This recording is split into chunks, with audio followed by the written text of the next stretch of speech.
Ahmedabad crime બ્રાન્ચના અધિકારીઓએ પત્રકાર મનીષભાઈ શાહની હત્યા નિપજાવનાર આરોપીઓને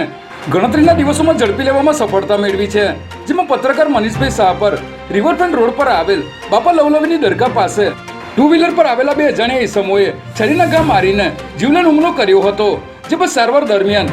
પત્રકાર મનીષભાઈ શાહનું સિવિલ હોસ્પિટલમાં નિધન થયું હતું. અમદાવાદ શહેર પોલીસ કમિશનર દ્વારા ગુનાની ગંભીરતાને જોતા આ કેસની તપાસ અમદાવાદ ક્રાઇમ બ્રાન્ચને સોંપવામાં આવી હતી, ત્યારે ક્રાઇમ બ્રાન્ચના અધિકારીઓએ ઉમદા કામગીરી કરી સુપારી આપનાર મુખ્ય આરોપી મહિપાલસિંહ ચંપાવત સહિત આકાશ ઉર્ફે અક્કુ વાઘેલા અને સુપારી લઈને હુમલો કરવા આવેલા અનિકેત ઓળાને વિકાસ ઓળને ઝડપી લીધા છે.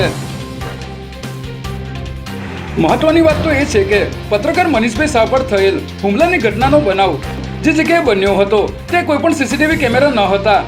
તેમ છતાં અમદાવાદ ક્રાઇમ બ્રાન્ચના બાહોશ અધિકારીઓએ ગુનેગારોને ઝડપી લેવામાં સફળતા મેળવી લીધી હતી.